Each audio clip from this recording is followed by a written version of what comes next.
Ce balado est présenté en collaboration avec Aliments du Québec.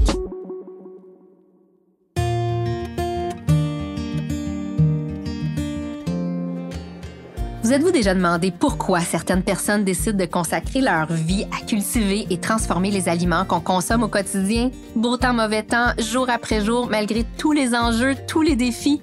C'est grâce à ces producteurs et transformateurs qu'on peut manger québécois et ils ont toute mon admiration. Dans ce balado, je veux mettre en lumière leur savoir-faire et leur donner une voix. Je veux comprendre d'où vient leur passion et quels sont leurs rêves pour notre assiette.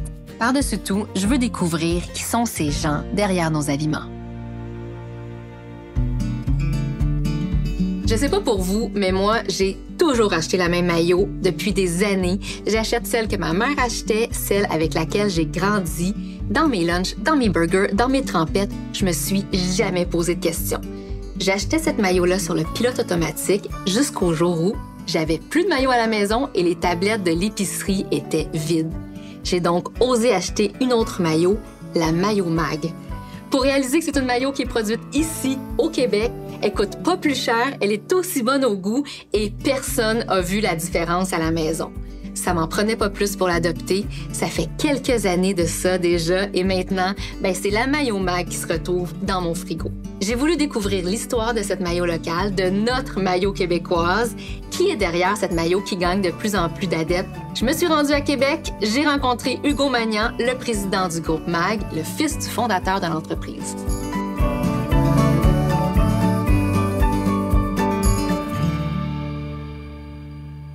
Hugo, ça m'a pris une rupture de stock de ma maillot pour essayer ta maillot. Sinon, là, je serais encore avec la maillot d'avant. Est-ce que ça te surprend, ça, comme comportement? Ben oui, c'est sûr. C'est surprenant qu'on produit un produit puis que les gens le voient pas. C'est là qu'on voit que ça demande vraiment un effort incroyable pour réussir à percer puis à se faire connaître comme entreprise. Même si on est présent sur la tablette, des fois, les gens ne nous voient pas parce qu'ils ont déjà des habitudes. Puis ça fait longtemps qu'ils ont ces habitudes-là. Puis on sent qu'ils sont pas prêts à faire le changement. Puis qu'est-ce que tu pourrais dire aux consommateurs pour leur donner envie d'essayer des nouveaux produits, que ce soit ta maillot ou un autre produit? Je pense que ça dépend des fois des valeurs familiales. Moi, dans ma famille, ma mère, c'était une passionnée de la nouveauté, fait qu'on goûtait toujours à des choses nouvelles. Mais il y a d'autres familles qui sont plus frileux à essayer des choses nouvelles. Mais des fois, faites un petit pas, faites ce mouvement-là d'acheter un nouveau produit, un produit qui est semblable, mais qui est fait ici. Ça va faire toute la différence. Justement, quelle différence ça fait? Qu'est-ce que ça change quand quelqu'un met la main sur ta maillot à l'épicerie puis la met dans son panier? Ça change énormément de choses. Juste d'être sur la tablette des grandes chaînes, ça demande une gymnastique incroyable. On est présent sur la tablette, mais on peut le perdre, ce privilège-là, si notre produit ne performe pas, si les gens ne l'achètent pas. C'est extrêmement important pour les entreprises parce que d'être sur la tablette, c'est le départ. C'est là où on peut accéder aux consommateurs, c'est là qu'on peut commencer à y parler. Mais au-delà de tout ça, ça fait vivre des entreprises. Nous, on est une 60aine d'employés, c'est des familles qui travaillent dans notre entreprise. Puis ces gens-là, ils consomment autour, ils sont présents dans la région, puis c'est une économie qui est circulaire. Après ça, ils encouragent les autres commerces, tout ça. Fait à chaque fois que quelqu'un achète notre produit, ça permet de mettre du gaz dans notre entreprise, puis de nous permettre d'aller plus loin, puis de supporter tous nos gens dans notre équipe. Tu as besoin de cette solidarité-là. Vraiment, ouais. Vraiment. On a besoin de cet amour-là des gens. Nous, dans notre cas, c'est extraordinaire là, parce qu'on en reçoit beaucoup d'amour. À chaque semaine, on a des messages là, sur nos réseaux sociaux, notre courriel, même des lettres par la poste, des fois. Là, les gens prennent le temps de vous écrire à propos de votre maillot? Oui. Qu'est-ce qu'ils vous disent? Ils nous disent qu'ils ont découvert notre maillot, qu'ils l'ont essayé en spécial, puis qu'ils vont, à partir de maintenant, changer leurs habitudes, qu'ils vont consommer notre maillot, puis ils nous disent comment ils sont tombés en amour avec notre produit. C'est extraordinaire. Là. Quand on reçoit une lettre, là, je t'assure que c'est bon, on sent que c'est pas la même génération que nous, mais c'est vraiment, vraiment touchant, vraiment. C'est une belle tape dans le dos. Puis moi, c'est ça qui s'est produit chez moi. Là. J'ai pas pris le temps de t'écrire, là. Je suis désolée. Mais c'est exactement ça. J'ai essayé ta maillot comme ça, puis je l'ai adopté. Qu'est-ce que les gens disent quand ils goûtent à ta maillot? Ben, c'est le goût. On convainc les gens par le goût du produit qu'on a puis la qualité qu'on a. C'est pas parce qu'on est ici fait local que on va seulement par cette intention-là réussir à convaincre les gens. On le sait que ça nous prend le produit. Puis ben dans notre cas, notre recette, notre goût, notre produit est parfait puis il convainc les gens de changer. Comment tu penses que les Québécois perçoivent les produits locaux? Ben souvent, ce qu'on entend, c'est l'idée que c'est plus cher. Justement, les gens, ils ont besoin d'avoir confiance en l'entreprise auquel ils achètent. Puis il y en a tout plein d'entreprises québécoises là, qui font des produits de super bonne qualité, bien faits, puis au même prix. Là. C'est le prix, là, souvent, là, qui est un facteur vraiment décisionnel, mais dans notre cas, c'était vraiment important d'avoir un produit qui avait le même prix. D'à côté, le prix de la grande marque. Ouais. Puis, t'as pas voulu faire une petite maillot fancy dans un petit pot, un petit truc de luxe. T'as voulu faire une maillot du quotidien, la maillot des trempettes, la maillot des sandwichs. Pourquoi? Premièrement, il y en avait déjà. Plusieurs entreprises en font des maillots dans lesquels l'huile est différente, les ingrédients bio. Mais dans notre cas, on n'avait pas le choix. Si on voulait aller chercher le consommateur qui achète un pot régulièrement, ben on voulait vraiment avoir un produit qui était similaire à ce que la compétition offrait. Puis à ce moment-là, ben on avait besoin d'avoir les mêmes ingrédients, le même format, le même prix. Fait que ça a été là, notre mandat dès le départ quand on a créé notre produit. Mais c'est pas un peu David contre Goliath de vouloir se battre contre une grande multinationale avec un budget de PME? Ah oui, vraiment. Mais l'histoire le dit, David contre Goliath. On connaît la suite. Hein? On connaît la fin de l'histoire. Donc, on a notre chance. On est là, on est présent. Jusqu'à date, c'est un succès. Je pense qu'il faut continuer d'aller faire connaître notre produit. Il faut continuer d'aller gagner le cœur de plein de gens. Mais on réussit à vivre, notre entreprise, elle fonctionne bien. On aspire à plus grand, on a des grands rêves, mais en même temps, il faut être réaliste, là. Les entreprises auxquelles on compétitionne, c'est des multinationales d'envergure, fait qu'il faut rester humble. Faut rêver. Mais justement, là, devenir la maillot numéro 1 au Québec, qu'est-ce que ça te prendrait? Ben, il faudrait vraiment que les gens y goûtent de plus en plus. Parce que des fois, on lit des articles ou des blogs qui vont placer « Hey, connaissez-vous cette maillot-là? » Fait qu'on y croit. On se dit, ben, si vraiment là, on réussit à la faire goûter de plus en plus, la faire connaître, ben, on va réussir à gagner le cœur de plus en plus de gens. Puis, ben, ça change, là, une marque, là, celle qui est la plus vendue aujourd'hui, là, après nous, ben, ça n'a pas toujours été la plus grande marque. Les gens se battent un peu pour dire, c'est pas de la mayo, c'est de la sauce à salade. Fait que, tu sais, les gens ont à cœur, là, ce produit-là. Fait que je suis certain qu'on peut réussir à vraiment gagner le cœur de encore plus de gens. Oui, puis que ça devienne vraiment notre maillot québécoise, notre fierté, là. Pas juste un geste engagé pour soutenir une entreprise locale, mais non, un geste où on s'approprie un produit, on s'approprie notre maillot. Là. Ah, vraiment, ça serait extraordinaire. D'ailleurs, cet angle-là, là, c'est l'angle qu'on avait pris au départ quand on a commencé à en fabriquer. On voulait que les gens se réapproprient la nouvelle marque qu'on avait lancée. Là. Fait que c'est vraiment, vraiment ça. Ici, ça, c'est l'unité de fabrication. OK. Fait que c'est la passerelle sur quoi on vient fabriquer nos maillots. C'est des batchs de 400 kilos. 400 kilos de sauce? Ouais. OK. Fait que ça se cuisine ici? Oui, ça se cuisine ici. Donc, on ajoute les ingrédients secs, les ingrédients liquides. On incorpore ça dans le mélangeur. On a des pompes spécialisées là, qui apportent l'huile, l'eau, tout est pesé, électronique. On a le mélangeur qui est là. Ouais. Puis on a l'émulsionneur aussi, parce que c'est fait en 2 étapes. Donc, on introduit, on fait une pré-émulsion.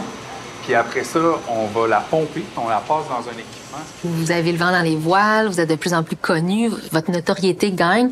Mais c'est quoi les enjeux que vous avez vécus? C'est quoi les périodes plus difficiles ou les grandes étapes là, où ça passe ou ça casse? Là? Dernièrement, là, la crise de l'augmentation des prix à l'épicerie, là, ça a été vraiment un enjeu. Là. Parce que vu de l'externe, le consommateur, lui, se dit « c'est difficile, là, nos prix augmentent », mais en fait, nous, on l'a vécu de l'intérieur. Là. Les prix des matières premières, on subissait ces hausses-là, puis ça a été vraiment, vraiment difficile. Là.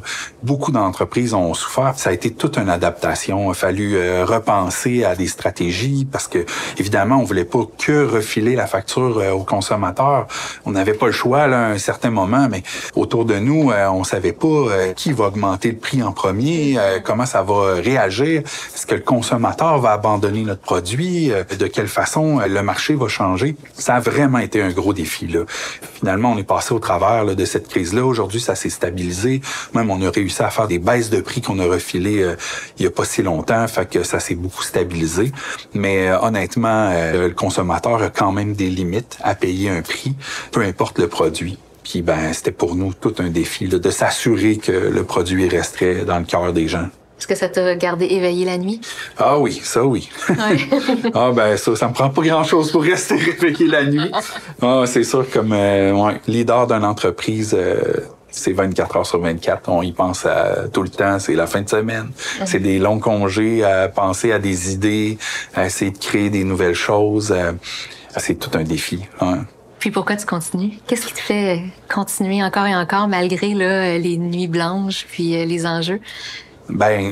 L'entreprise apprend de la croissance. Puis ce qui m'émerveille, c'est de voir tous les gens qui se sont ajoutés, des gens de qualité, des gens extraordinaires, qui ont plein d'innovations en tête, qui ont plein d'idées, puis qui font avancer cette entreprise-là.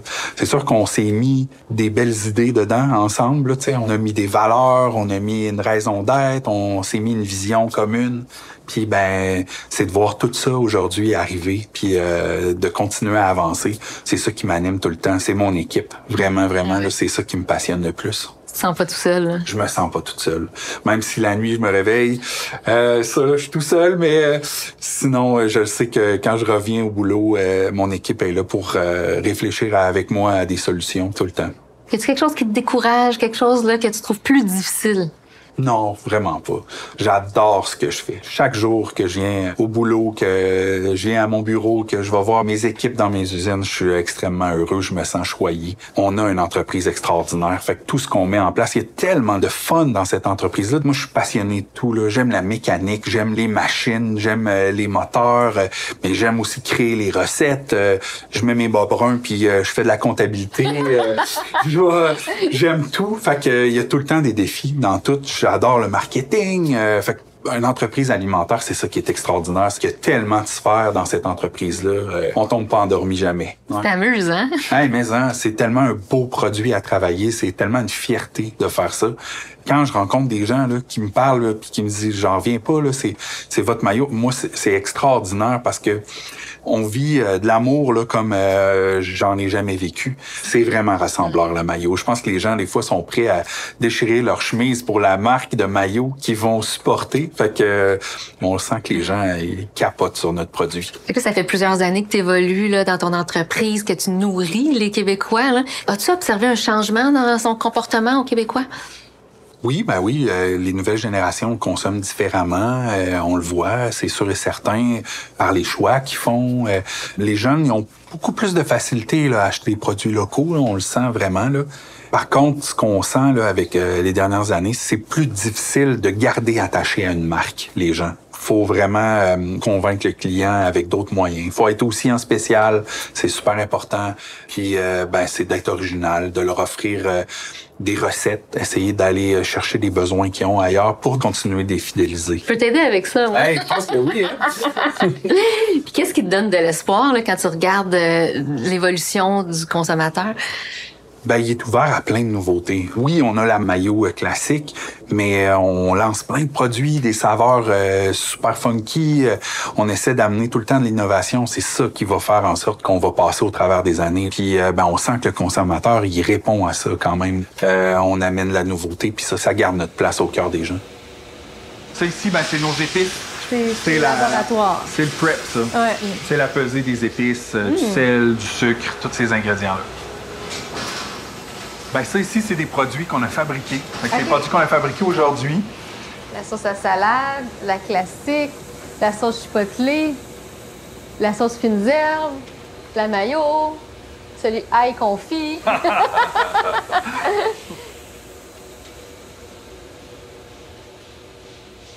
Parle-moi de la création, de la genèse de ta mayonnaise. Comment vous avez mis le doigt sur la recette de mayo? Il faut savoir qu'à la base, notre entreprise, Groupe Mag, c'est une entreprise que mon père a fondée là, en 89.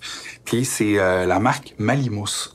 Nous, on était spécialisés dans la fabrication de mousse de poisson, de mousse de crevettes. Dans les parties de Noël, il y a toujours de Malimousse. Ah, à Noël, c'est vraiment la période très forte. Puis, derrière ça, c'était une émulsion qui fabriquait les mousses.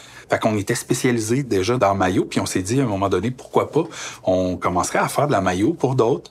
Au départ, on l'a commencé dans les restos. Puis après ça, on s'est ambitionné, on voulait en vendre un peu partout, on voulait aller chercher des plus grands contrats. Puis là, on a commencé à voir qu'on frappait un nœud. Notre recette n'était pas adaptée. Puis justement, elle avait pas les qualités.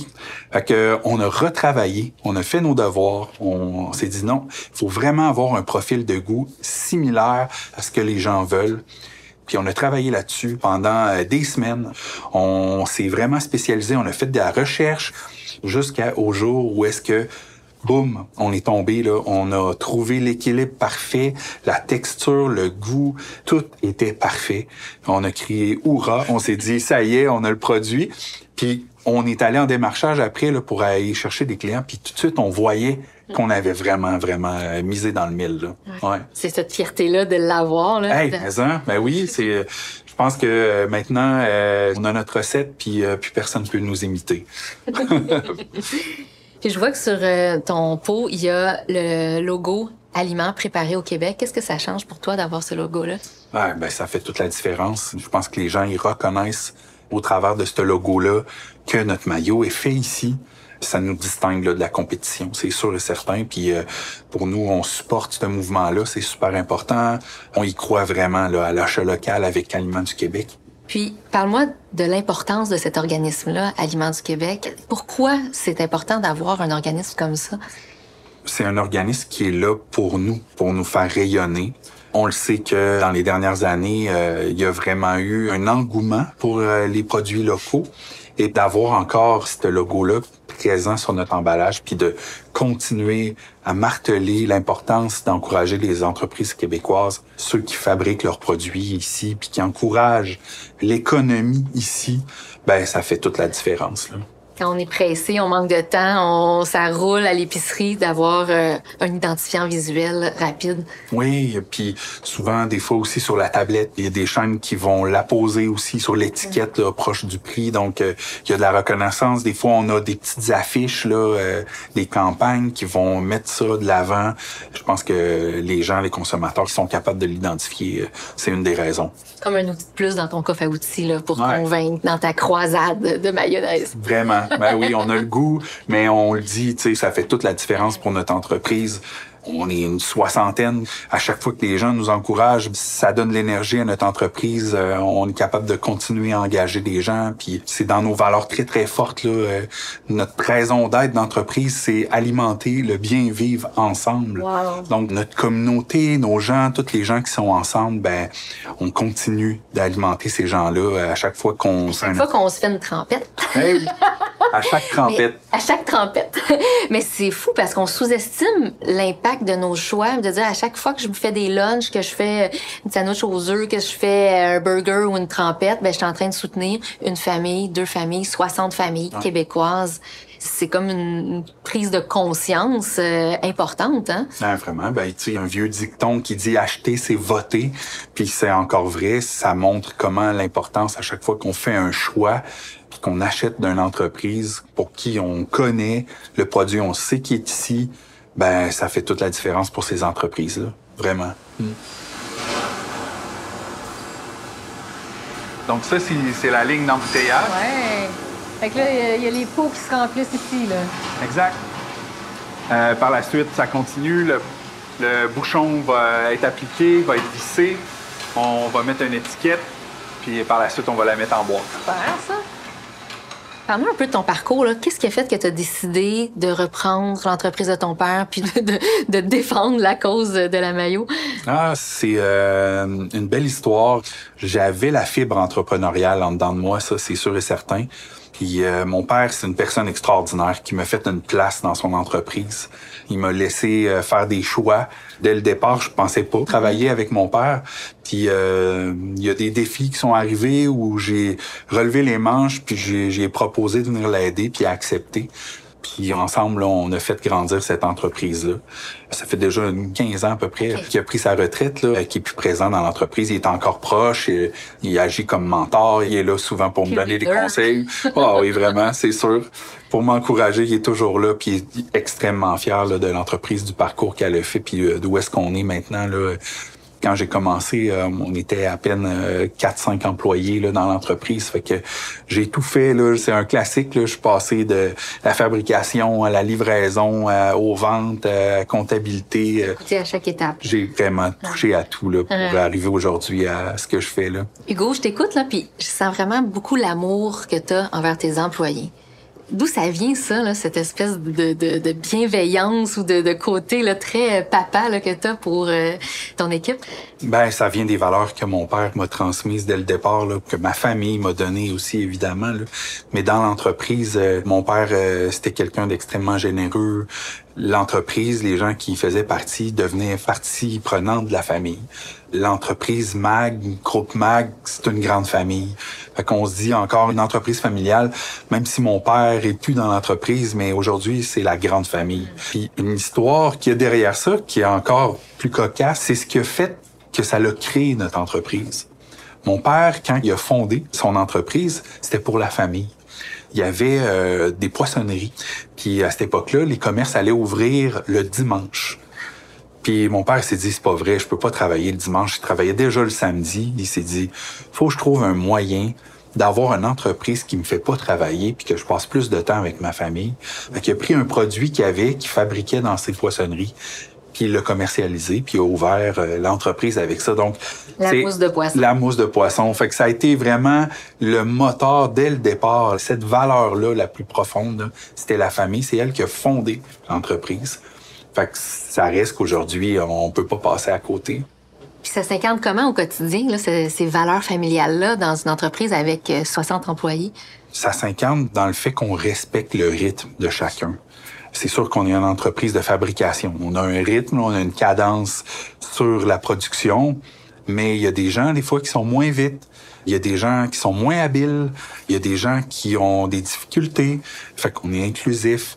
C'est sûr que dans notre entreprise, une des choses extrêmement importantes, c'est l'erreur. Le droit à l'erreur. L'erreur est humaine, puis on vit avec les erreurs. Souvent, c'est déjà passé, fait que ça sert à rien de chercher le coupable absolument. Fait que c'est des petites choses qui font que dans notre quotidien, là, ça se vit comme une famille. Fait que c'est l'humain d'abord, là. L'humain avant la maillot. Ben, ouais, l'humain avant la maillot. Ah. Ouais. Puis tu me parles beaucoup de ton père, puis tu m'as parlé un petit peu de ta mère, mais c'est quoi le rôle qu'elle a eu dans l'entreprise familiale? Ah oui, ma mère était là pour inspirer mon père de toutes sortes d'idées, de le nom de l'entreprise au départ, là, Malimousse, des produits que mon père créait. Fait que elle a toujours été là, puis même à une certaine époque, elle est venue travailler dans l'entreprise. Fait qu'elle n'avait jamais travaillé, elle avait toujours été à la maison, puis ben, elle avait travaillé, on va se le dire, là, elle avait travaillé fort à la maison, mais là, elle est venue faire de la comptabilité, tout ça, fait que son rôle a toujours été extraordinaire là, dans l'entreprise. Ouais. Fait que mes parents, ils viennent encore, ils participent à des activités, quand on a les parties, des fois l'été, on fait venir des food trucks, ou le party de Noël, ben, ils sont là, puis ils font partie là, de la gang, là. C'est important pour toi? Ah, mais ça, vraiment. C'est ma gang qui va me demander, hey, faut inviter tes parents, là. On fait telle activité, là, on veut qu'ils soient là, là. Fait que, ils les invitent, là. Moi, je dis, appelez-les, puis organisez ça, il n'y a aucun problème. Fait que. Tu dois te rendre fier, quand même, de voir que tes employés ont ce sentiment d'appartenance-là, puis se sentent en famille chez toi. Ah, mais ça, c'est ça qui me motive à rentrer chaque jour. De sentir qu'ils ont ça à cœur, de faire plaisir aux gens autour. La générosité, ça fait partie de notre entreprise. Qu'est-ce que vous faites pour être généreux?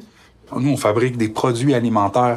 Quand il y a des gens qui viennent nous visiter, là, on en donne. Tous nos employés... Ça me dire que je vais repartir avec de la maillot? Ben, écoute, c'est sûr et certain. Puis, ben, tous nos employés ont accès gratuitement à nos produits. Ah oui? Oui, fait qu'ils peuvent repartir avec autant de produits qu'ils veulent. Il n'y a pas de limite. Puis, le mot d'ordre, c'est « donnez-en ». Fait que eux, ils en donnent à leurs amis, à leur famille.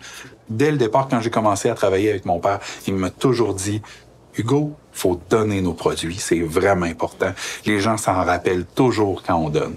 Ça devient des ambassadeurs. Tes employés deviennent des ambassadeurs, leurs voisins, leurs amis, leurs familles deviennent des ambassadeurs. Puis c'est comme ça qu'on arrive, je pense, à conquérir le monde ou le Québec. Oui, tout à fait. Après ça, on rencontre ces gens-là. Ils nous disent « Hey, tu m'avais donné un pot de maillot, là. Hey, depuis ce temps-là, j'en achète à toutes les semaines. » Non, j'exagère, mais à tous les mois. Puis effectivement, c'est le meilleur moyen, là. Ça fait connaître notre produit. Qu'est-ce que tu veux lui dire à l'auditeur, là, à la personne qui écoute puis qui n'a pas encore essayé la Maillot Mag? Ah, venez nous voir, on vous en donne. Mais prenez le risque de l'essayer. Je vous dis, c'est un risque qui est facile à prendre, puis vous allez être conquis, là, c'est sûr et certain. Je vois que tu es un grand passionné, un grand rêveur. Ce serait quoi ton grand rêve pour l'assiette des Québécois? Ben, si les Québécois avaient cette curiosité-là, de se donner le défi de, une fois par mois, d'avoir un nouveau produit à essayer puis à rapporter à la maison, un produit qui est québécois, un produit qui est aliment du Québec, ben, je pense que ça ferait toute la différence pour toutes les entreprises ici. C'est un super beau défi, ça. J'adore ça. Donc, on se lance le défi. Une fois par mois, on essaie un nouveau produit aliment du Québec. Est-ce que tu le fais, ce défi-là? Ben oui, moi, je le fais. Je suis tellement passionné de nourriture que quand je vois de la nouveauté, j'en achète. Puis quand je vois que c'est local, j'encourage toujours. Alors, on déloge les marques d'ailleurs, puis on adopte les marques d'ici. Let's go! Let's go! Hey, merci, Hugo. C'est super intéressant. J'aimais déjà ta maillot, puis là, j'aime encore plus tout ce qui se cache derrière la maillot, toute ton histoire, puis ta passion, tes valeurs, ton amour pour les gens qui font ta maillot. Ah, ça m'a fait vraiment grand plaisir. Ce balado a été possible grâce à la participation d'Aliments du Québec et de ses adhérents. Il a été conçu et animé par Geneviève Ogleman, produit par Diane Prémy et réalisé par Camille Préfontaine. À la recherche, Sandrine Deschaines, prise de son, Simon Thériault, montage et conception sonore, Anna Matari, mixage sonore, Amélie Lamy.